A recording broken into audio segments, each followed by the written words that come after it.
মেয়েদের বিবাহ কই ধরনের হতো তিনি নিজেই বর্ণনা করছেন। জাহিলিয়াতের যুগে মেয়েদের 4 ধরনের বিবাহ হতো, 4 ক্যাটালগে বিবাহ হতো। 1 নাম্বার বিবাহ তিনি নিজে বর্ণনা করছেন। 1 নাম্বার বিবাহ হতো বর্তমানে যেমন করে লেনদেন হয়, আদান প্রদান হয়, এই রকম একটা বিয়ে সেই সময় কিন্তু ছিল। নাম্বার 2 নম্বর নিয়ম ছিল, বিবাহর নিয়মটা মাপন ভালো করে কান লাগান। বিবাহর নিয়মটা হচ্ছে যখন কোনো একটা ছেলে একটা মেয়ে দুজনে যখন বিয়ে হয়ে গেল, বিয়ে হওয়ার পর যখন প্রথম পিরিয়ড, প্রথম মাসিক যখন মুক্ত হয়ে গেল, ভালো যখন হয়ে গেল, এমন সময় স্বামী বিবিকে বলতো, বিবি রে, ও আমার বিবি, আজ আমি তোমাকে আজ থেকে এলান করে দিলাম, তুমি আমার কাছে আর ঘুমাতে পাবে না, শুতেও পাবে না। তোমাকে কি করতে হবে, তোমাকে সামনে যেই ছেলেগুলোকে তোমার পছন্দ হবে, ভালো পরিবারের ছেলেকে তুমি পছন্দ করে নাও, আর পছন্দ যাকে হয়ে যাবে তার বাড়িতে তুমি থাকবে, তার বিছানায় থাকবে, তার সঙ্গে দিন রাত তুমি কাটাবে। কতদিন পর্যন্ত? যতদিন পর্যন্ত তোমার পেটে বাচ্চা না আসবে। তার মানে নিয়মটা ছিল, স্বামী বলে দিত, বিবি তুমি যাও, ওই ছেলেটাকে পছন্দ করেছে, ওর সঙ্গে তুমি জেমা, ওর সঙ্গে তুমি মিলন করবে, আর মিলন করার পরে যে পেটে বাচ্চা যখনই চলে আসবে, যখন পেটে বাচ্চা সম্পূর্ণ হয়ে যাবে, তো পৃথিবীতে যখন ভূমিষ্ঠ হবে, তখন এরপরে তুমি আমার কাছে আসবে। আগেরটাই যদি থেকে যেত তো থেকে যেত, দিয়ে ওটা একটা বিবাহ হতো, এটা বিবাহের একটা নিয়ম।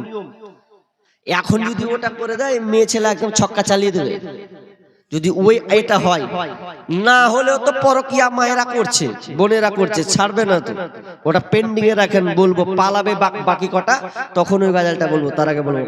তারপর চলেন, তারপরে দ্বিতীয় নম্বর বিবাহ কেমন হতো? 3 নাম্বার বিবাহর নিয়ম ছিল, একজন মেয়ে 10-এর নিচে 8-9 জন মেয়ে, 8-9 জন ছেলে একটা মেয়েকে ব্যবহার করত।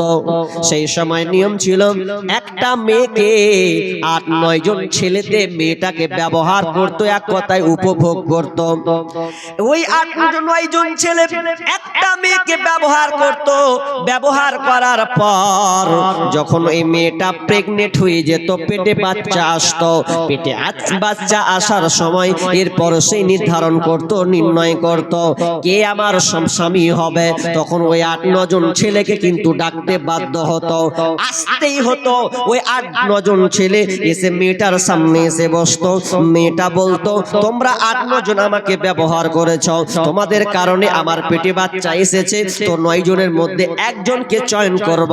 একজনকে যাকে চয়েস করতো সেই কিন্তু হয়ে যেত স্বামী। এটাই হয়ে গেল 3 নম্বর বিবাহ। 4 নম্বর বিবাহ কেমন হতো? 4 নম্বর বিবাহ ছোট্ট ছোট্ট ঘর, সেই ঘরগুলোতে পিছন দিকে আপনার কিনা সামনাসামনি পতাকাকে টাঙিয়ে দিত।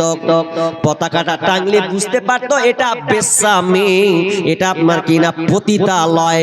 পতিতালয় মানে যে মেয়েরা দেহ বিক্রি করে খায়, দেহ বিক্রি করে টাকা ইনকাম করে, ওই রকম মেয়ে। তখন যুবকরা জানতো, চলবে এখানে একটা মেয়ে আছে, ওই মেয়েটাকে আমরা 8-10 জন মেয়ে উপভোগ করে 8-9 জন 10 জন গিয়ে মেয়েটার ঘরে ঢুকে যেত, আর মেয়েটাকে শারীরিক সম্পর্ক কায়েম করত। তাদের সঙ্গে জেমা মিলন করার পর যখন ওই মেয়েটার পেটে যখন বাচ্চা আসতো, আর বাচ্চা ভূমিষ্ঠ হতো, সন্তানটা যখন পৃথিবীতে আসতো রে, তখন সে একটা কাজ করত, যে 8-10 জন সিরিয়ালে যারা ওকে উপভোগ করেছে, ব্যবহার করেছে, ওদেরকে দাওয়াত দিয়ে ইনভাইট করা হতো। তারা সামনে আসতো, এসে বসাতো এবং গণক হাজির করত। গণক যখন নির্ণয় করত, চেহারা ওই ছেলেটার মুখখান দেখতো, তার হাত দেখতো, তার পা দেখতো, তার পুরো বডিটাকে চেক করত। এরপরে ওই 8-10 জন ছেলেকে সামনাসামনি দেখতো, কার মতন লাগছে, কার মতন লাগছে, কার মতন লাগছে, এ করে মিলিয়ে মিলিয়ে মিলিয়ে যার সঙ্গে একটু মিল থাকতো ওর সঙ্গে বলে দিত এই ছেলের বাপ হচ্ছে অমুক, এটা হচ্ছে তার বাপ। আর ওই স্ত্রী, ওই মেয়েটা ওকে স্বামী হিসাবে গণ্য করে নিত। এই 4 ধরনের বিবাহ হতো। তার মানে নারীদের কোনো সম্মান ছিল না, নারীদের সম্মান নাই। এটা তো গেল কি আরবীয় জাহিলিয়াত, বুঝছেন? ভারতীয় জাহিলিয়াত কি ছিল? মেয়েরা যদি আস্তে আস্তে বড় হতো তোকে বলতো যে একটা স্বামী যদি মারা যেত তো বলতো স্বামীর সাথে ওয়াকও জ্বালিয়ে দে। ছিল কি ছিল না? এটাকে বলা হয় সতীদাহ প্রথা। জানেন আপনারা সতীদাহ প্রথা?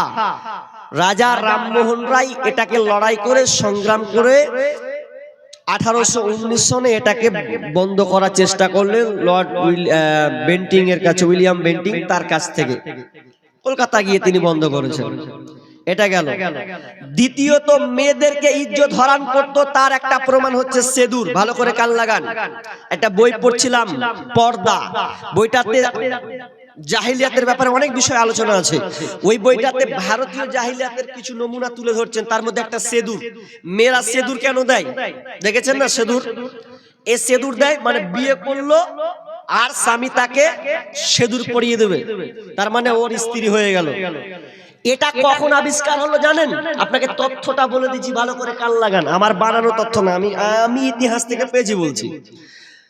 যখন কোন হিন্দু ছেলে বিবাহ করেছে, কেন এটা করা হলো? সন্ন্যাসীরা বলতো সেই সময় মেয়েদেরকে উপভোগ করা হতো, মেয়েদের সম্মান দেওয়া হতো না। বিয়ে করলেও মেয়েটার উপরে নির্যাতন করা হতো। যেই ছেলে এসে মেয়েটাকে বলতো এত সুন্দর মহিলা, ওকে ঢুকায় এক ঘরে, তাকে উপভোগ করা হতো।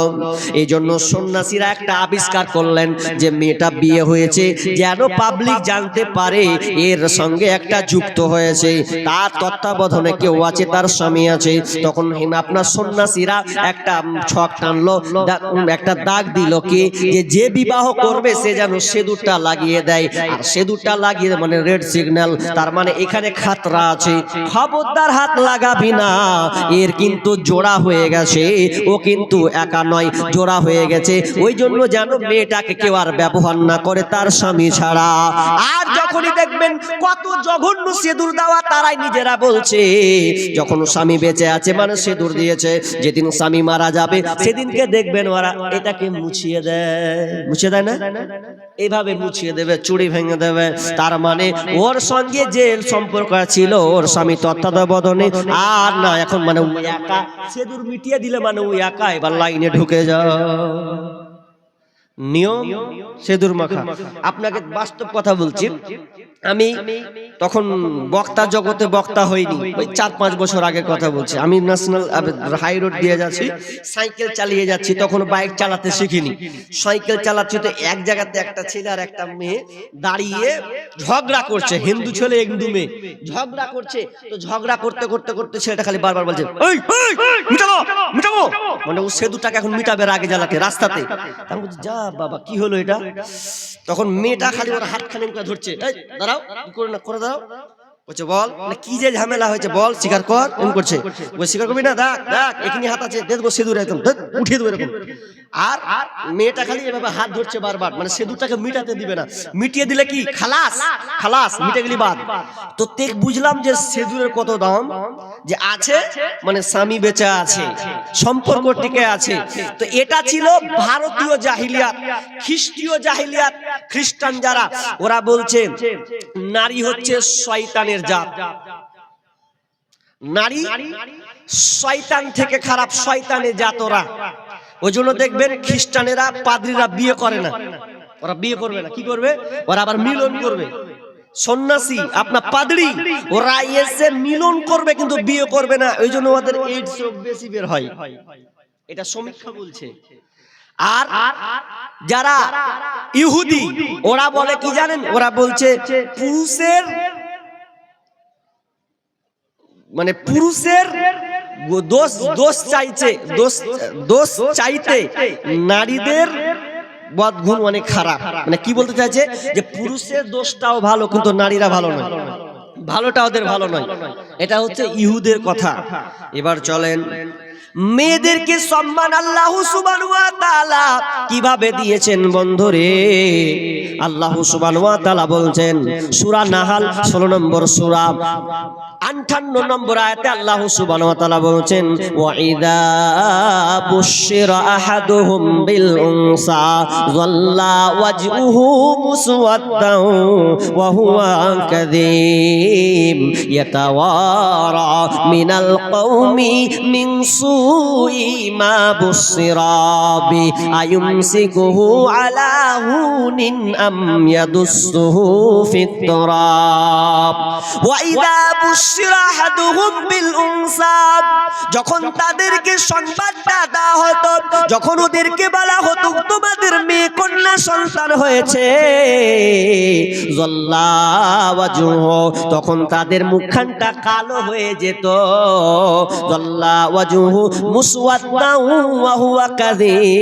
তখন তাদের মনটা ভারাক্রান্ত মন, চিন্তিত মন হয়ে যেত।